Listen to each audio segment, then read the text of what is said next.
Wa qala ad-Darimi, berkata Al-Imam Ad-Darimi rahimahullahu taala,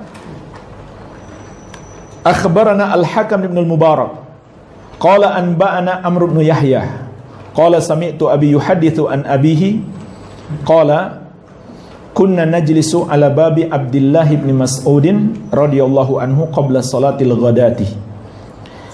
Telah mengabarkan kepada kami Al-Hakam bin Al-Mubarak, ia berkata telah mengabarkan kepada kami Amr bin Yahya, ia berkata aku mendengarkan ayahku menyampaikan dari ayahnya. Ia berkata, kami pernah duduk di depan pintu Abdullah bin Mas'ud radhiyallahu anhu sebelum salat subuh. Fa idza kharaja masyayna ma'ahu ilal masjid. Apabila beliau keluar, maka kami akan berjalan bersama beliau menuju masjid. Faja'ana Abu Musa al-Ash'ari radhiyallahu anhu. Maka mendatangi kami ketika itu sahabat yang lain, Abu Musa al-Ash'ari radhiyallahu anhu. Faqal, maka beliau bertanya, akharaja alaikum Abu Abdurrahman ba'd? Apakah Abu Abdurrahman, yaitu Ibnu Mas'ud, sudah keluar menemui kalian? Qulna la, kami jawab belum. Qala fajalasa ma'ana, maka beliau pun duduk bersama kami menunggu Ibnu Mas'ud radhiyallahu anhu. Falamma kharaja qumna ilaihi jami'an. Ketika beliau keluar, kami pun berdiri menyambut beliau. Faqala lahu Abu Musa, maka Abu Musa berkata kepada beliau, ya Aba Abdurrahman, inni ra'aitu anifan fil masjid amran ankartuhu walhamdulillah lam ara illa khairan. Wahai Abu Abdurrahman, sesungguhnya aku melihat tadi di masjid sesuatu yang aku ingkari, tetapi alhamdulillah aku tidak melihatnya kecuali kebaikan. Jadi ada kebimbangan pada diri Abu Musa. Ini kelihatannya baik, tapi di lain sisi beliau mengingkari karena ini sesuatu yang baru, namun kelihatannya baik. Maka beliau perlu bertanya kepada orang yang lebih berilmu daripada beliau. Dan jemaah sekalian, ini juga dijadikan dalil para ulama ketika muncul hal-hal yang baru, terlebih lagi akan memberi dampak kepada masyarakat luas, maka hendaklah kita merujuk kepada para ulama besar. Inilah teladan sahabat. Ya, kurang apa ilmu Abu Musa, tapi beliau merasa ada yang lebih berilmu, Abdullah bin Mas'ud. Beliau pun datang minta saran-saran dan pendapat Ibnu Mas'ud radhiyallahu anhu. Seperti yang telah kita jelaskan kemarin, di masa-masa fitnah tidak semua orang yang layak dijadikan rujukan, apalagi anak-anak muda yang masih terbawa emosi. Qala fama huwa, kata Ibnu Mas'ud, apa itu? Faqal, maka kata Abu Musa, in ishtafa satarahu, kalau kamu hidup kamu akan melihatnya. Qala, beliau berkata, ra'aitu fil masjidi qauman hilaqan julusan. Aku melihat di masjid satu kaum membuat lingkaran dalam keadaan duduk. Yantaziruna shalah, mereka menunggu salat. Fi kulli halqatin rajulun, di setiap halqah, di setiap lingkaran ada seseorang. Wa fi aidihim hasan, di tangan-tangan mereka ada batu-batu kerikil. Fayaqulu, yaitu mereka hitung zikirnya dengan batu-batu kerikil tersebut. Lalu pemimpinnya berkata, kabbiru mi'ah, bertakbirlah 100 kali. Fayukabbiruna mi'ah, maka mereka pun bertakbir bersama-sama 100 kali. Fayaqul hallilu mi'ah, lalu dia berkata, bertahlillah 100 kali, itu ucapkan la ilaha illallah. Maka fayuhalliluna mi'ah, mereka pun bertahlil bersama 100 kali. Fayaqul sabbihu mi'ah, lalu pemimpinnya berkata, bertasbihlah 100 kali. Fayusabbihuna mi'ah, maka mereka pun bertasbih bersama 100 kali. Qala famadza qulta lahum, kata Ibnu Mas'ud radhiyallahu anhu, lalu apa yang kamu katakan kepada mereka? Qala ma qultu lahum syai'an intidhara ra'yik, aku tidak mengatakan, beliau menjawab, Abu Musa menjawab, aku tidak mengatakan apapun kepada mereka karena menunggu pendapatmu. Qala, maka Ibnu Mas'ud berkata, afala amartahum an ya'uddu sayyi'atihim wa dominta lahum alla yafuta min hasanatihim syai', mengapa engkau tidak perintahkan mereka untuk menghitung saja kesalahan-kesalahan mereka, dan engkau jamin bagi mereka tidak akan luput kebaikan mereka sedikit pun. Nggak perlu mereka hitung-hitung. Summa madha, kemudian beliau pun berlalu, yakni Ibnu Mas'ud berlalu menuju masjid. Famadaina ma'ahu, kami pun berjalan bersamanya. Hatta ata halqatan min tilkal hilaq, sampai beliau mendatangi salah satu dari lingkaran orang-orang yang sedang berzikir tersebut. Faqala ma hadzal ladzi arakum tasnaun, lalu Ibnu Mas'ud berkata kepada mereka, apa yang aku lihat kalian lakukan ini? Faqalu ya Aba Abdurrahman Hasan na'uddu bihi takbir wa tahlil wa tasbih. Mereka menjawab, wahai Abu Abdurrahman, ini adalah batu-batuan, kami hitung dengannya takbir, tahlil, dan tasbih. Qala, maka Ibnu Mas'ud menjawab, fa'uddu sayyiatikum fa ana dhaminun alla yadhi'a min hasanatikum syai'un. Hitunglah kesalahan-kesalahan kalian, maka aku menjamin tidak akan sia-sia kebaikan kalian sedikit pun. Waihakum ya ummata Muhammadin ma asra'a halakatakum. Celaka kalian wahai umat Muhammad, betapa cepatnya kebinasaan kalian. Haula'i ashabu Muhammadin bainakum mutawafirun. Padahal mereka, para sahabat Muhammad sallallahu alaihi wasallam, masih banyak hidup di antara kalian.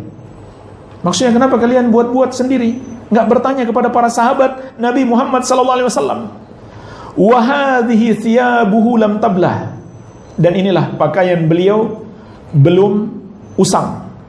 Wa aniyatuhu lam tankasir, dan bejana-bejana beliau belum pecah.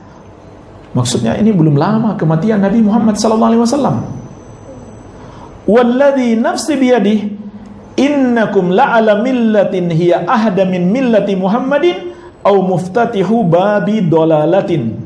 Demi Allah yang jiwaku ada di tangannya, sesungguhnya kalian berada di atas agama yang lebih mendapatkan petunjuk dari agamanya Muhammad sallallahu alaihi wasallam, atau sebenarnya kalian sedang membuka pintu kesesatan. Artinya kalian hanya dua kemungkinan. Satu, kalian merasa lebih baik daripada Muhammad sallallahu alaihi wasallam, dan itu tidak mungkin. Yang kedua, kalian sebenarnya sedang membuka pintu kesesatan. Jadi satu dari dua kemungkinan. Iya. Maka Ibnu Mas'ud radhiyallahu anhu menyalahkan perbuatan yang mereka lakukan. Apa yang mereka lakukan? Zikir berjamaah.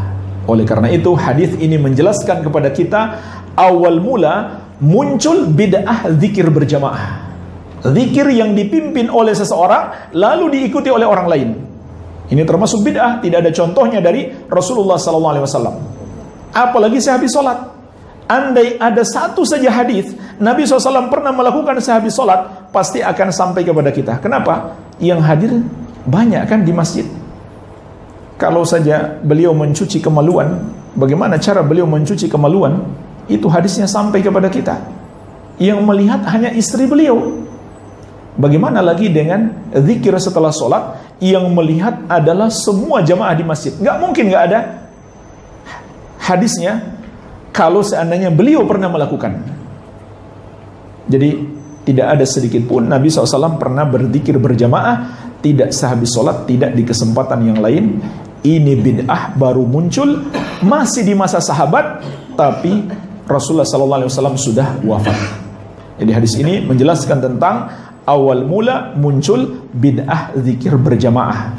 Dan mari kita lihat jemaah sekalian sampai akhir hadis bagaimana dampak daripada bid'ah ini dan dampak daripada bid'ah secara umum. Iya. Dan lihat pengingkaran keras Ibnu Mas'ud terhadap mereka berbuat bid'ah di dalam agama. Iya. Tapi jemaah sekalian, pengingkaran keras di zaman ini, kata Syekh Ibnu Baz rahimahullahu taala, secara umum tidak hikmah. Secara umum, mungkin ada saat khusus atau kondisi khusus. Misalkan dia penuntut ilmu, dia berbuat bid'ah, itu boleh kita peringatkan secara keras. Tapi orang-orang awam pada umumnya tidak cocok. Inilah jemaah sekalian namanya fikih dalam memahami sunnah, dalam memahami perbuatan-perbuatan salaf. Kata Syekh bin Baz rahimahullah, di zaman ini secara umum tidak cocok cara yang keras memperingatkan kaum muslimin. Dulu Ibnu Mas'ud keras karena zamannya masih belum jauh dari Rasulullah SAW, dan mayoritas yang mendominasi sahabat Ahlus Sunnah As-Sawadul A'zam, sebagaimana kita bahas kemarin.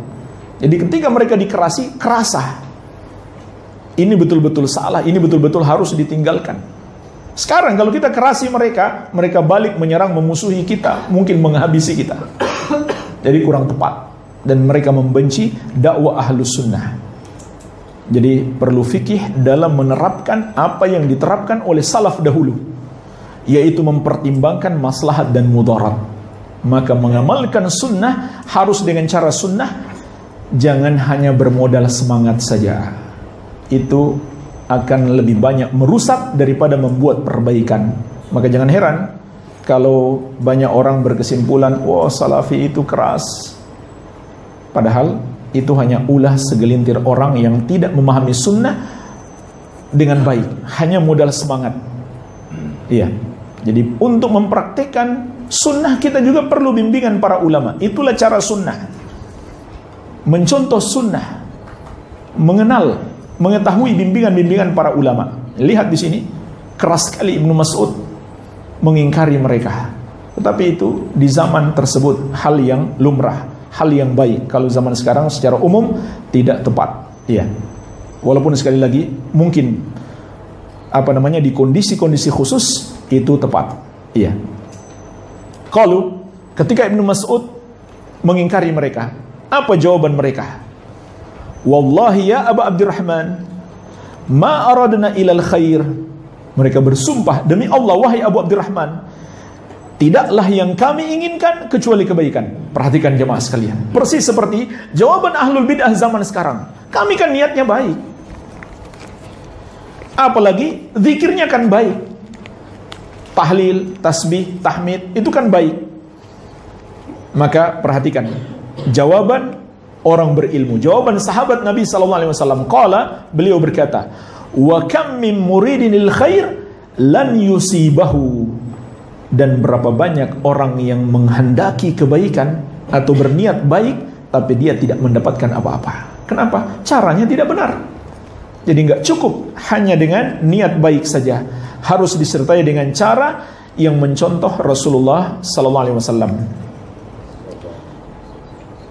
Kemudian beliau berkata, Inna Rasulullah SAW haddathana, sesungguhnya Rasulullah SAW telah menyampaikan kepada kami, anna qauman yaqra'una al-Qur'ana la yujawizu taraqiyahum,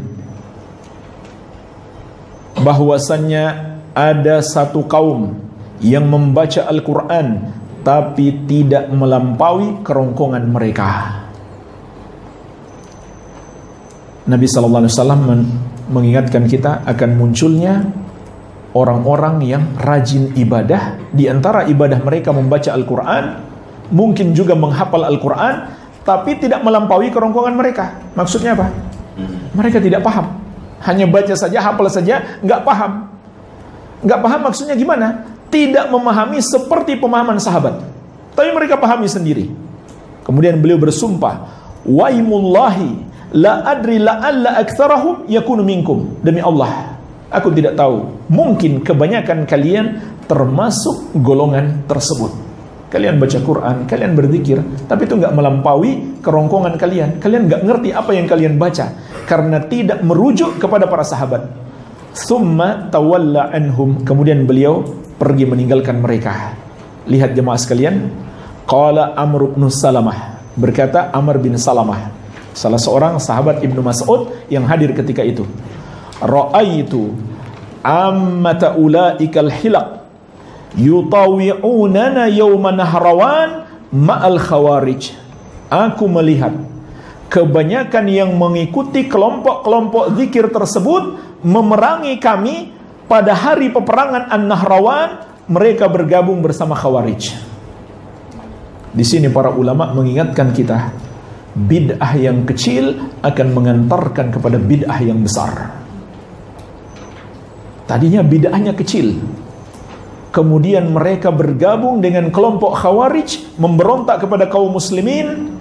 kepada penguasa kaum muslimin, kepada Ali bin Abi Thalib, dan mengkafirkan kaum muslimin, kemudian menghalalkan darah kaum muslimin, memerangi para sahabat Nabi SAW, generasi terbaik di muka bumi ketika itu mereka perangi.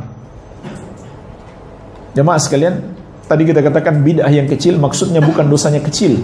Kecil kalau dibandingkan dengan bid'ah yang lebih besar, itu maknanya. Bukan kecil artinya berarti nggak apa-apa, kecil, sepele, tidak. Tetapi kecil apabila dibandingkan dengan bid'ah yang lain yang lebih besar. Sama dengan syirik. Syirik kecil bukan bermakna diremehkan karena kecil atau dosanya kecil. Kecil maknanya kalau dibandingkan dengan syirik besar, maka dia disebut kecil. Iya. Jadi subhanallah, ini pelajaran penting bagi kita tentang bahaya bid'ah. Kenapa jemaah sekalian? Karena orang yang berbuat bid'ah berarti dia menyelisihi, melawan Rasulullah SAW. Maka Allah akan menghukum dia tersesat. Kan sudah diingatkan dalam banyak ayat. Surat An-Nisa ayat 115. Wa may yushaqiqir rasula min ba'di ma tabayyana lahul huda wa yattabi' ghaira sabilil mu'minin nuwallihi ma tawalla wa nuslihi jahannam wa sa'at masira. Barang siapa yang menentang Rasul setelah jelas kebenaran baginya, dan dia mengikuti selain jalannya orang-orang yang beriman, maka kata Allah, kami palingkan dia ke jalan kesesatan yang telah dia pilih tersebut.